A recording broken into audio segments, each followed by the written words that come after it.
Ask yourself, is this my true desire? What I am about to explain to you is a very nuanced point about the law of assumption. It took me several years and many failed manifestations to fully understand. There is a Neville Goddard lecture in which he discouraged manifesting a specific person to love you or marry you. At that time, I hated this point as I was trying to manifest my specific person. By the way, she is my wife now. So, you can absolutely manifest specific things. But now I understand fully why Neville discouraged his students in trying to manifest specific things. There are many reasons for it, and I will explain all of them here. But the nuance point that I have recently realized is this. When you are manifesting a specific thing, you are lying to yourself in a way. That is, that specific thing is not your true desire. You want love. You do not truly want that specific person per se. You actually want to be loved. Now what happens is, when we go specific, we collapse the probability of getting what we want to a very small number. That is, out of millions of amazing women, you are asking the universe to win you the love of this one woman. That makes this prone to failure. The cause is simple. You become desperate. Because when it is a specific woman you want, scarcity mindset can't be helped. That is, what if she goes with another? What if she doesn't love me? And so on. Again, I am not saying you can't do it. I have literally done it. But, when we go specific, we put too much importance on that desire. And in the book Reality Transurfing, Vadim Zeland specifically talks about excess potential or overimportance is the biggest resistance to getting what you want. Now look at it from the perspective of the all, source, or God. As I understand God, and what I have concluded from my research is this. God doesn't interfere with anybody's free will. Here comes another nuance point as to why we fail more often when we go specific. Since the all doesn't interfere with anybody's free will. A specific person can reject your desire of them loving you. And the all won't interfere. Again, this is not to discourage you that you can't manifest specific things. All you need to do is remove the excess importance from that person, aka take them off of the pedestal. And you will attract them effortlessly. That is, they will choose you by their own free will.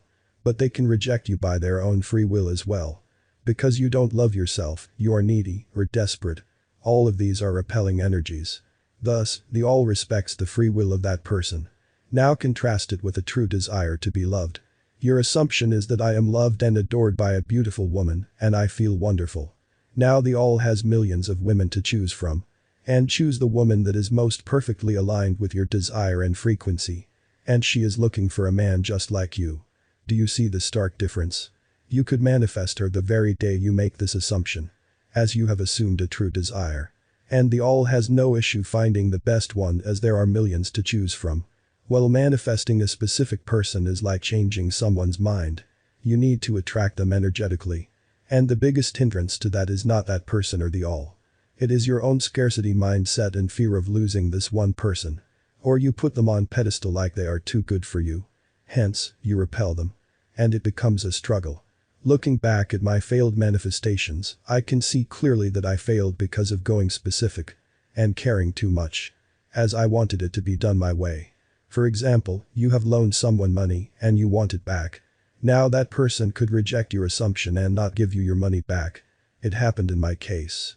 Because I was too focused on that man's past and he was kind of a crook. Thus, my own fear and excess importance of my desire failed me thus far. But then I thought about it. Do I want my money back from him or do I just want abundance? Do you see this nuance point? What is our true desire? The true desire is to want abundance. To want a lavish life. So, does it matter if that man doesn't give you back that money? If the all can literally get you 40 to 50 times more money than what he owes you. It happened in my case. When I focused on my true desire, I got it effortlessly. And looking back at my failures, it has been like that. Excess importance and wavering assumption because of going specific. When you go general, you put no importance on your desire. As you are not thinking of a specific thing, method, job, or person to grant it to you. Hence, you supercharge your manifestations. And they could literally be manifested that very day you assume it. This one nuance point can make you a master of the law of assumption. Again, I can't stress this enough. You can in fact manifest specific things. But for that you need more mental focus and practice. That is, you need to drop the excess importance of that desire. And make peace with the idea that you might not get it. And you will be fine without it. This way, the specific thing you want is no longer getting repelled by your desperate energy. And it might get attracted to you since now you exude surety, stability, and confidence. Which is very attractive. Again, the all respects the free will of everyone and everything. And everything is conscious. Even the so-called inanimate objects. So, if you are desperate for a specific thing, it can feel it. This is why, go general. And try to identify your true desire. For example, you don't want a specific job in a specific company. You want to enjoy your work and have a lavish income.